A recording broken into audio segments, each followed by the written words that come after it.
Today we're going to be starting Dynasty Rookie Mock Draft Season as we get ready for those rookie drafts here in November. I've been sent a rookie mock draft from a subscriber, and I get those sent to me often to review on the channel, and we'll also make up mock drafts throughout the year, but this one's the first one for the 2024 mock draft season as we prepare for those Dynasty rookie drafts next spring. This draft is one round, super flex. It is quarterback light, as some of these drafts can be a little bit quarterback heavy due to some people rejecting 5 quarterbacks going in the first round. The quarterback class is good. Also, we got a solid wide receiver class. And as you know, I love talking about wide receivers. So I'm going to have some fun this offseason looking at these wide receivers, talking ball with you guys. But before we dig into this mock draft, there's one thing you need to do, and that's click that subscribe button. You need to stop missing out on this content. We're helping you out in redraft, setting those lineups, and getting those players off the waiver wire. We're going to help you get ready for your rookie drafts. We're going to help you build those dynasty teams and everything else. Click that button. Stop missing out, and let's do the first rookie mock draft for the 2024 draft season. And the first player off the board is Caleb Williams, the 101. And you're going to see this a lot in Superflex. He has got that Andrew Luck factor around him as people's been preparing for him to come out for the draft for a very long time, over a year or so, 2 years. And he makes a lot of highlight reel throws off platform with accuracy, throws it downfield, deep ball city, and he's a guy that when you watch him on tape, you see a guy that's comparable to like a Patrick Mahomes who can just throw it no look, make it to the wide receiver. A guy who was very competitive at Oklahoma as a freshman too, when you got that quarterback situation, and then followed Lincoln Riley over to USC and then threw for 4,500 yards. All right season this year. This year has shown some blunders there, but we don't want to overlook that. We're going to go in deep during that over the negatives this offseason. But right now, he's QB1. He's got some good stuff in his profile. He's got arm strength. He's got mobility. He's got fluidity in the pocket. He's a highlight reel waiting to happen. Throw off platform, he can throw it sidearm, he can throw it up top, whatever the angle needs to be to get the job done. He's got accuracy downfield, and now we got to see what happens over the course of the rest of the season and what happens with him during draft season. At the 102, we're looking at Marvin Harrison Jr. He is the Bijan Robinson of this class. Some people might draft him 101 over the quarterbacks in Superflex. Some people might do that. That's going to be in the discussion over this draft season. It's going to be him versus the quarterbacks, and it's going to be mixed around. And it really depends on how you feel about these quarterbacks and how much you're in love with Marvin Harrison Jr. But he does have that it factor. That's why he's a comparable prospect to Bijan. We've been waiting for him every week. You scroll Twitter, you look at the highlights, he's making that highlight reel grab. He's making something happen. 1,263 yards last year, 14 touchdowns, having a tremendous season already this year, over 100 yards a game this year, and he has been getting it done. 13 games of over 100 yards receiving, 6'2", 205. He's only getting better. We covered his high school film years ago on the channel. One thing we could say about him was he was a very nuanced route runner at the high school level. He was good to go right out of the box, and he's only getting better from there. Marvin Harrison Jr. is one of those prospects that you're already getting as a good player, but over time, he's only going to get better. At the 103, we're looking at Drake May here, and he's got a very pretty ball. Can flip it around with accuracy, a little bit of mobility, gets it done. He's a guy we've been talking about as a first-round prospect for quite a long time. You look on the internet, now you're starting to see some battles between him and Caleb Williams. Some people talking about that. I don't think you should go too far in the weeds right now in November. I think you really need to process the tape right now.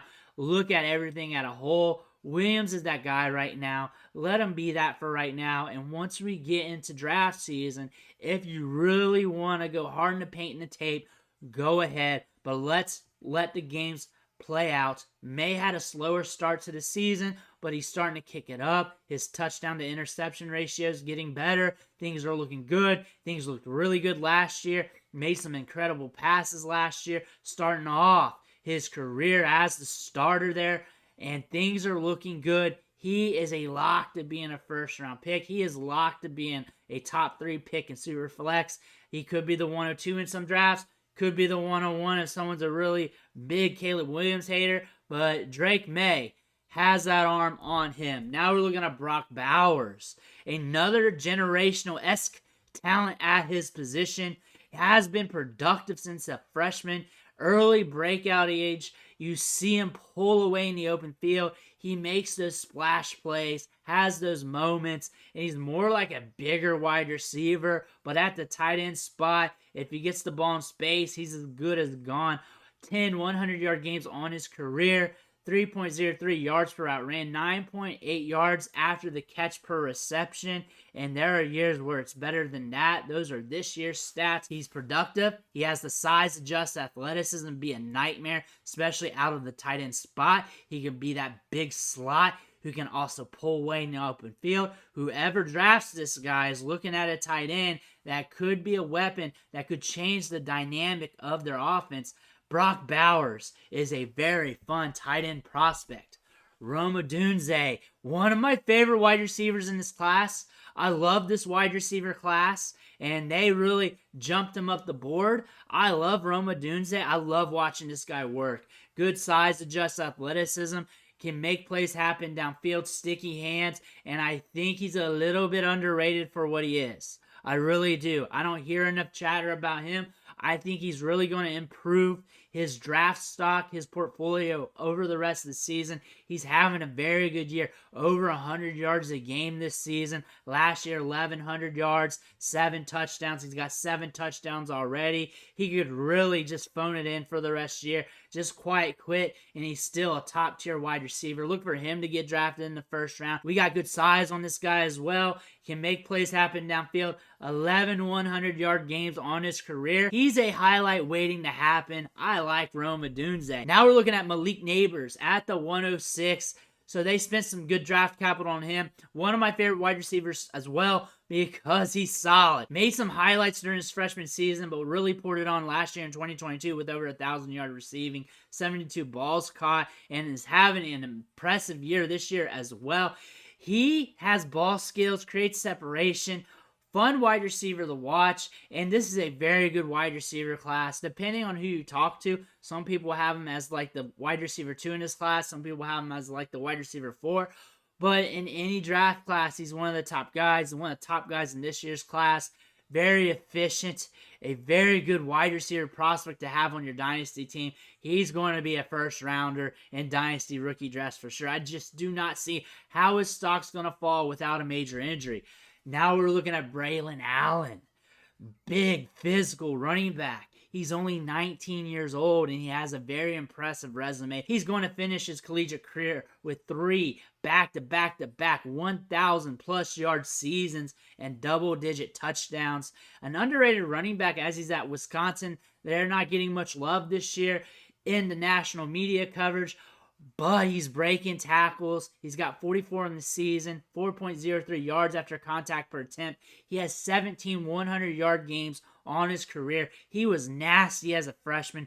Instant breakout. Carried that over last year during his sophomore season, and he's having a decent year right now as well. And Braelon Allen's that player that you're going to want on your teams. He's a younger running back. He's going to enter the league around 20 years old. He's going to be a young guy waiting to make things happen. You're going to get some longevity out of him. Hasn't caught many balls out of the backfield at the collegiate level, but that is something we get out of all Wisconsin running backs, from Melvin Gordon to Jonathan Taylor. That's just part of the system there, but he's a bigger running back who can scoot in the open field and can be dangerous. Now we're looking at Quin Ewers. Here's where they got a little crafty at the quarterback position. In a lot of other mock drafts, you can see a lot of other quarterbacks like Shedeur Sanders and company, maybe even a Michael Penix, go up this high in rookie drafts. And when we look at more rookie drafts this year, we're going to see these quarterbacks all over the place. And that has me excited. These quarterbacks got me excited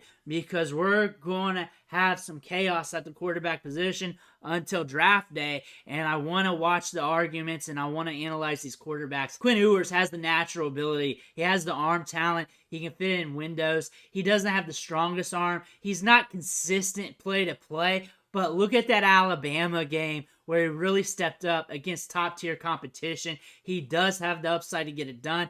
5-star recruit coming out of high school. That's going to carry over into the draft season. What he did against Alabama is going to carry over. He's had his injuries up and down, not super consistent, but he can also make the plays downfield. He can also be accurate. He can also adjust the angle on his throwing motion to get the ball there. Quin Ewers does have a lot of upside, and I'm interested to see how his stock's going to turn out during draft season. At the 109, Treveyon Henderson here. 4 yards after contact per attempt, 12 missed tackles on the season because he's been dealing with injuries, and he has been dealing with injuries for a bit. But when he's healthy on the field, he's one of the most electric running backs in all of college football. He moves laterally well. He's got good vision. He can scoot in the open field, and he is a dangerous running back for an NFL team because he creates an extra dynamicy for your offense because he can really dictate the pace. He can hit that home run. He can really be a big point scorer for your NFL team. And you can also see him catch balls out of the backfield. Caught 27 as a freshman because if he gets the ball in open space, he's as good as gone. He's a player that I'm interested in seeing where he goes in the NFL draft. At the 110, Xavier Worthy. I look for him to sneak in the first round. He has that home run hitting speed. He can get you yards after the catch. He can get downfield. He is a chess piece for your team. He is a guy that will command more attention at the NFL level once he gets with decent quarterback play, once he gets with his NFL team, especially if he gets that draft capital. I look for him to get there because of that speed, that burst, that athleticism. I think when it comes to the combine and pro day numbers, he's going to hit it out of the park, and it's really going to improve his draft cap. Now we're looking at the 111 here, Emeka Egbuka. One of my favorite wide receivers in college football. I've been an Egbuka fan ever since he's been in high school, ever since he signed with Ohio State. Broke out last year with 1,100 yards, 10 touchdowns, looking good. We're very questionable at the quarterback position this year with Ohio State, so the numbers aren't as great as they usually are or they should be, but he has those intangible sticky hands. He can get you yards after the catch, create separation. Will be a good piece to his new NFL team. Looking at the 112, another wide receiver, and we got the rangy Troy Franklin. Sticky hands, rangy arms, can really bring it downfield, has tremendous ball skills, nasty at the catch point, can create separation off curl routes really good, can really break those off. I'm excited to look into him some more this draft season, but you're looking at a playmaker here who's been a playmaker for a bit. 891 yards last year, 867 yards already this year with over 100 yards per game.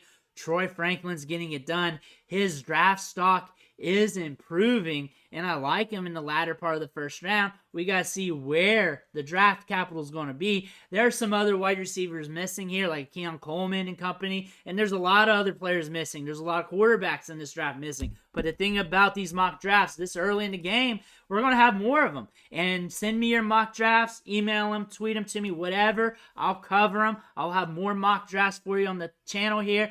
But this is a very ambiguous rookie draft class right now because the wide receiver position's hot and heavy. The quarterback position is hot and heavy, creating a crazy dynamic in Superflex rookie mock drafts, Superflex drafts in general. The running back position's a little bit light, but we do have some running backs that can really do some things at the NFL level that I'm excited to cover with you guys in the coming days, weeks, months as we get to the NFL draft. But there are some players you're liking that did not get drafted here by these dudes who submitted this draft. But let me know who you like, who missed the cut, or who's your favorite player in the 2024 NFL draft for Dynasty Fantasy Football. Don't forget to hit that subscribe button on the way out. And thank you for watching. Catch you on the next video.